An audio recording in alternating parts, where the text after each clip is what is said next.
আপনারা দেখছেন TVN 24 news network. সবশেষ আপডেটে স্বাগত জানাচ্ছি আমি Noor. Florida university of South Florida বা ইউএসএফ এর 2 ডক্টরাল শিক্ষার্থী হত্যাকাণ্ডে নতুন মোড় নিয়েছে তদন্ত। অভিযুক্ত হিশাম আবু গারবিহের বিরুদ্ধে একাধিক গুরুতর অভিযোগ গঠন করেছে গ্র্যান্ড জুরি। তদন্তকারীরা বলছেন এই হত্যাকাণ্ড ছিল অত্যন্ত সুপরিকল্পিত এবং ভয়াবহ। পুরো ঘটনায় এখনও শোকাহত বিশ্ববিদ্যালয় কমিউনিটি। হিলসবরো কাউন্টি শেরিফের দপ্তর জানিয়েছে 26 বছর বয়সী হিশাম আবু গারবিহেকে গত এপ্রিল মাসে গ্রেপ্তার করা হয়। তার বিরুদ্ধে নিজের রুমমেট 27 বছর বয়সী জামিল লিমন এবং লিমনের ঘনিষ্ঠ বন্ধু 27 বছর বয়সী নাহিদা বৃষ্টিকে হত্যার অভিযোগ আনা হয়েছে। দুজনই ইউনিভার্সিটি অব সাউথ ফ্লোরিডার ডক্টরাল শিক্ষার্থী ছিলেন এবং বিশ্ববিদ্যালয়ে গবেষণার সঙ্গে যুক্ত ছিলেন। গ্র্যান্ড জুরি অভিযুক্তের বিরুদ্ধে 2টি ফার্স্ট ডিগ্রি মার্ডারের অভিযোগ এনেছে। এর অর্থ হত্যাকাণ্ডটি আগে থেকেই পরিকল্পনা করে করা হয়েছে বলে প্রসিকিউশন মনে করছে। এছাড়া মরদেহ অবৈধভাবে গোপন রাখা, মৃত্যুর তথ্য আইনশৃঙ্খলা রক্ষাকারী বাহিনীকে না জানানো এবং শারীরিক প্রমাণ নষ্ট করার অভিযোগও যুক্ত করা হয়েছে। তদন্তকারীদের তথ্য অনুযায়ী এপ্রিলের মাঝামাঝি সময়ে জামিল লিমন ও নাহিদা বৃষ্টি নিখোঁজ হন। পরিবারের সদস্য ও বন্ধুদের সঙ্গে যোগাযোগ বন্ধ হয়ে গেলে উদ্বেগ তৈরি হয়। এরপর পুলিশ তদন্ত শুরু করে এবং খুব দ্রুতই আবু গারবিহেকে সন্দেহভাজন হিসেবে চিহ্নিত করা হয়। গোয়েন্দারা অ্যাভালন হাইটসে অবস্থিত একটি অ্যাপার্টমেন্টে তল্লাশি চালান, যেখানে আবু গারবিহে, জামিল লিমন এবং আরও এক ব্যক্তি একসঙ্গে থাকতেন।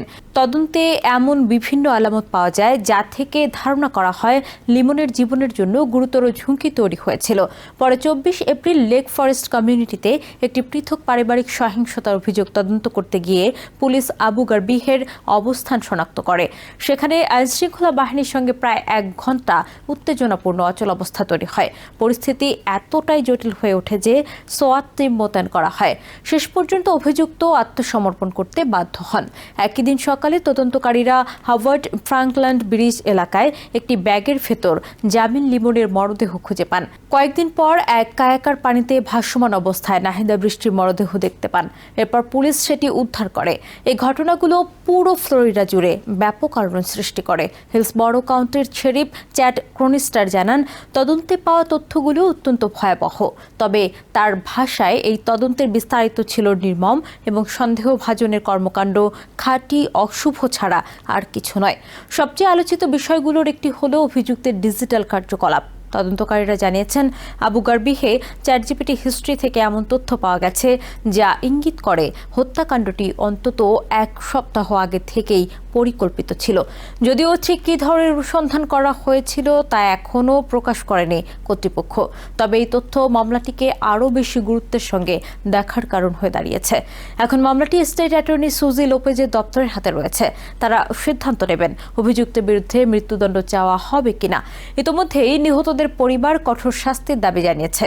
জামিল লিমনের খালা তাসলিমা ইসলাম বলেন, সে মানুষ নয়, সে একজন পশু। তিনি তার বিচার চান। অন্যদিকে নাহিদা বৃষ্টির ভাই জাহিদ প্রান্ত বলেন, এ ধরনের অপরাধের দৃষ্টান্তমূলক শাস্তি হওয়া প্রয়োজন, যাতে ভবিষ্যতে আর কেউ এমন কিছু করার সাহস না পায়। এই হত্যাকাণ্ডে শোকাহত হয়ে পড়েছে ইউনিভার্সিটি অব সাউথ ফ্লোরিডার শিক্ষার্থী ও শিক্ষকরা। বসন্তকালীন সমাবর্তন অনুষ্ঠানে বিশ্ববিদ্যালয় কর্তৃপক্ষ বিশেষভাবে 2 শিক্ষার্থীকে স্মরণ করে। ইউএসএফ প্রেসিডেন্ট মোয়েজ লিমায়েম তার বক্তব্যে বলেন, তারা নাহিদা বৃষ্টি ও জামিল লিমনের আত্মা, পরিশ্রম এবং স্বপ্নকে সম্মান জানান। বিশ্ববিদ্যালয়ের অনেক শিক্ষার্থী বলেছেন, এই ঘটনা তাদের গভীরভাবে নাড়া দিয়েছে। তবে একই সঙ্গে তারা দেখেছেন পুরো কমিউনিটি একসঙ্গে এসে নিহতদের প্রতি সম্মান জানাচ্ছে। অনেকের মতে এটি শোকের মধ্যেও ঐক্যের একটি গুরুত্বপূর্ণ উদাহরণ। বিশ্ববিদ্যালয় জানিয়েছে, আগামী ডক্টরাল ডিগ্রি সমাবর্তন অনুষ্ঠানে 2টি খালি চেয়ার রাখা হবে নিহত 2 শিক্ষার্থীর স্মরণে। পাশাপাশি নাহিদা বৃষ্টি ও জামিল লিমনকে মরণোত্তর ডিগ্রি প্রদান করা হবে। এদিকে আগামী 18 মে হিশাম আবু গারবিহের আনুষ্ঠানিক আদালত হাজিরা অনুষ্ঠিত হওয়ার কথা রয়েছে। বর্তমানে তিনি কোনো জামিন ছাড়াই হিলসবরো কাউন্টি কারাগারে আটক আছেন। মামলাটি এখন ফ্লোরিডার সবচেয়ে আলোচিত অপরাধ তদন্তগুলোর একটি হয়ে উঠেছে। নিউ ইয়র্ক থেকে সম্প্রচারিত টিভিএন 24 টেলিভিশন বিশ্বজুড়ে বাঙালির কণ্ঠস্বর।